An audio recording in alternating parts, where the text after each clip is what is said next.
Okay, let's unpack this. Imagine standing right at the threshold of seasons, where summer is just whispering goodbye and fall is kind of gently settling in. Picture this land, vast tundras, ancient rocks, and this quiet resilience of life, all set against, well, dramatic fjords and this powerful, always changing sea. That's exactly where we're headed today. Deep into the heart of Nunatsiavut, Labrador. It's a place of just incredible natural beauty and profound cultural significance, too. We're diving into some really moving reflections from Lido G. Libras. He's a clinical therapist who works in remote Inuit communities there.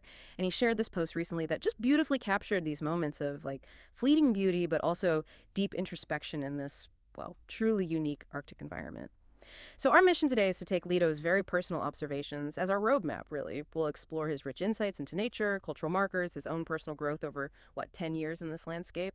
Yeah, you want to uncover some surprising facts and really try to understand what it means to not just see, but to genuinely listen to a landscape. And maybe to one's own journey within it. So get ready for quite an insightful deep dive here. Absolutely. And what really stands out, I think, about Lito's reflections is how the deeply personal account. He actually describes it as being caught in liminality, how that can open as such a clear window onto a much larger story. A bigger narrative. Exactly. It's a narrative about the delicate relationship between, people and a specific place, about the subtle signs of environmental shifts and our profound, often kind of overlooked human connection to the land itself. So we're going to try and move beyond just the beautiful writing, though it is beautiful, It really is. and look at the why it matters behind these insights, connecting Lito's individual experience to these bigger, more universal themes of adaptation, wisdom, and the quiet, often profound power of just sustained observation. Indeed. And Lita's observations, they really begin right there on his daily commute, right, as he journeys through the Nunatsiavut landscape. He talks about seeing the Inuksuk by the roadside, these striking human-made stone figures standing like sentinels against that vastness. What immediately caught my eye was this note that they never stay the same for long. Interesting. Yeah. It makes you wonder, doesn't it? About that constant ebb and flow of their presence, like who might be creating them or altering them, and the stories behind those changes. He also gets into contemplating the intentions behind each one, remarking on the choice of each stone, its placement, its balance. Right. This isn't just, stacking rocks. It suggests something really thoughtful, almost meditative. You can almost feel the careful consideration, the deliberate decisions that go into building them, each stone picked and positioned with purpose. It suggests a deeper layer of meaning, I think, beyond just the physical thing. That's a really powerful way to frame their significance. Yeah. And if we step back to the sort of the bigger picture, Yeah. the source material tells us quite explicitly, these are more than rock. They are message, memory, direction. That's across Labrador and, well, the wider Arctic, too. Yeah. These aren't just random cairns or simple piles of stones. Wow. Inuksuk are vital, ancient forms of communication. Different shapes, different configurations, they relay distinct messages. So, for instance, some are purely navigational aids, pointing travelers towards safe passage, or maybe a good hunting ground, absolutely crucial in whiteout conditions or across, featureless tundra. Wow. Yeah. Others might mark a fishing spot or a food cache or even commemorate a significant event or a person. Yeah. And the skill involved in building them, finding, lifting, balancing these often huge stones, it's immense. It reflects generations of accumulated knowledge and, frankly, deep respect for the land. They really are living testaments to the ingenuity and that intimate connection to the environment that sustained communities there for millennia. It's just remarkable, like a silent language carved right out of the earth, carrying wisdom down through generations. But Lito's observations, they aren't only about these, grand, imposing structures. He also turns his gaze to the smaller details. Equally profound, I think, the flora. Right, the smaller things. Yeah, he introduces us to the delicate silence of cotton grass. He recalls his memory of first seeing it, white, soft, feathered, rising out of the tundra.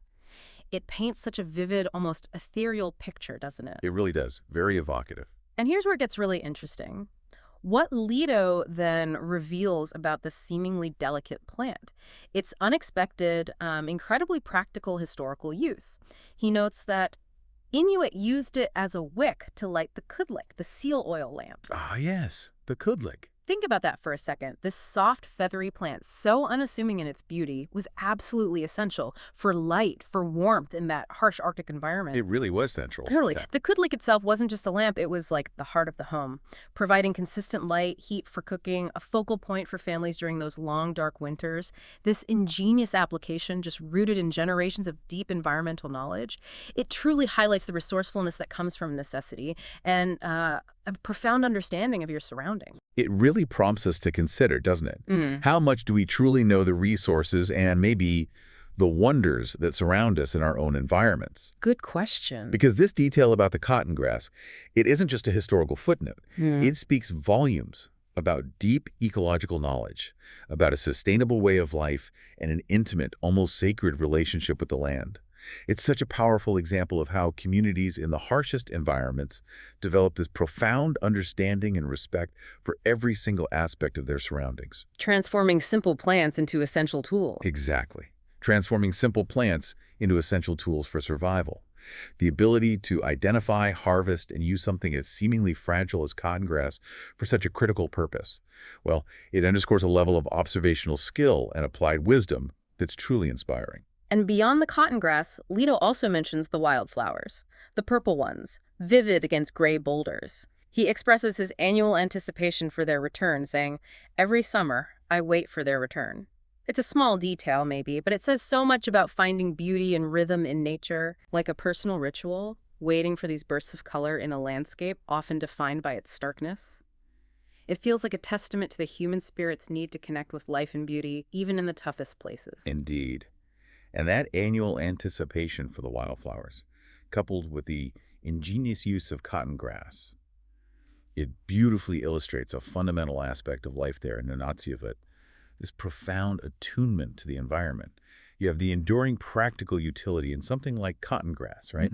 Contrasted with the fleeting aesthetic beauty of the wildflowers, it showcases a really comprehensive wisdom. Right, it's holistic. It is. It's about more than just surviving. It's about a deeply integrated way of living, where every detail of the natural world holds both inherent beauty and potential utility. And that demands a unique kind of patient, observant engagement from the people who call it home. That deep ecological knowledge plus an appreciation for beauty, it is truly awe-inspiring.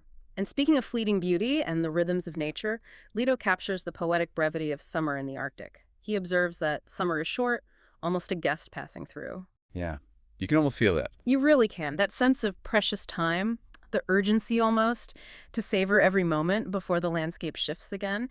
But then he introduces this really striking observation from the source, something that hints at maybe something more, something beyond the usual rhythm of the seasons, he writes. And yet this year it startled me, 4 days of unrelenting heat, hotter than anything I'd known in 10 years here. That is a powerful statement. It is an experience that clearly stood out to him, suggesting a real departure from the established norms he'd known for a decade. And what truly stands out about this, I think, is how a personal, very localized observation can resonate with these broader global discussions we're all having. While it is one individual's experience, Leto's account of unrelenting heat, well, it highlights the tangible shifts being felt in sensitive ecosystems like the Arctic. From his perspective, I mean, such an event could imply noticeable changes locally, maybe impacting the permafrost or the patterns of ice formation and melt, or even how local wildlife behaves. All critical things. Absolutely. All factors that deeply affect traditional ways of life and travel up there. As Jennifer Hill commented on his post, so much is changing. It perfectly echoes this sentiment. Yeah. It's a reminder that these environmental shifts, they aren't just abstract concepts for those of us living further away. They're lived, immediate experiences, felt directly by those who inhabit and are intimately connected to these landscapes. And the source presents this neutrally, just reflecting the author's personal first-hand account of a specific weather event and how unusual it felt to him. It's a stark reminder, isn't it? How interconnected we all are with these global patterns, even in the most remote places, and how acutely those who live closest to the land can perceive these shifts. Following that unusual heat, though, Leto describes the inevitable arrival of fall, as the Arctic breeze whispers the beginning of fall. That evocative language again. You can almost hear that subtle shift in the air, feel the change in the light, the whole atmosphere just beginning its transition. And that Arctic breeze carrying the scent of changing seasons. It also seems to carry with it a quiet mood of introspection for Leto. He explicitly connects the changing season to his own deep personal reflection, noting, "It carries a quiet mood of introspection." Makes sense. It does. It feels like a natural moment for looking inward, for contemplation, especially when the landscape itself is undergoing such a profound transition. Those vast, quiet expanses seem to invite that kind of self-reflection. And he shares the profound impact that 10 years in Labrador has had on him. He talks about the wisdom he gained, learning simplicity, humility, and gratitude. Powerful lessons. Very. It's not just about enduring the environment. It seems it's about allowing it to shape you, to teach you fundamental lessons about life that maybe you wouldn't get in a busier, more urban setting. The decade is a significant time to really integrate with the place. And from maybe a slightly broader perspective, Leto explicitly mentions being caught in liminality. Right, that word again. Yeah, and this concept of liminality, it's incredibly powerful. It refers to a threshold, right? A moment of transition and becoming, a space in between what was and what will be. For Leto, it seems it's not just the turning of the seasons, but a deep personal pivot point, the culmination, maybe, of a decade spent in this unique and demanding place. I mean, living in the Arctic, with its dramatic seasonal shifts and the absolute necessity for deep connection to the environment, it inherently places you in a state of constant transition and adaptation. It has to foster a unique kind of resilience and introspection. And this deep personal pivot, it's powerfully distilled in his final statement. Here, at the threshold, I listen. I love that line. Me too. It isn't just passive listening, is it? It signifies an act of profound engagement with himself and with his surroundings. These unique environments, their stark beauty, their unforgiving challenges, their profound rhythms, they can truly foster a deeper connection to self, to surroundings. And this leads to that profound personal growth where lessons like simplicity, humility, gratitude, they aren't just learned intellectually, they're lived, they're embodied. Yeah. It certainly resonates with the wise words that people praised in the comments on his original post. Reflects a wisdom earned through deep immersion, you feel. Leto's experience really underscores the value of that sustained engagement with a place, doesn't it? It's not just passing through, observing like an outsider. It's about truly allowing the landscape to teach you, to shape your perspective, and to cultivate a deeper understanding of what truly matters both in the natural world and, well, within yourself. It's about being present and open to what the environment offers, physically and maybe spiritually too. So what does this all mean then? We've journeyed through Leto's heartfelt reflections from Nunatsiavut, Labrador. We've seen how the vastness of the Arctic, from its ancient Inuksuk serving as these intricate messages and memories across the land, to its delicate cotton grass that once held the vital flame of life, and its vivid wildflowers promising beauty's return. It offers not just breathtaking scenes, but profound lessons. Lessons in resilience, definitely. Yeah, resilience, ingenuity, and those subtle, sometimes startling shifts in our world. Leto's story really invites us to consider the deep wisdom that's available when we just pause to truly observe. It really begs us to ask an important question. For all of us, really. In your own daily life, what are the Inuksuks that guide you? What are the messages and memories embedded in your own environment that maybe you overlook? Or the silent markers of your own journey?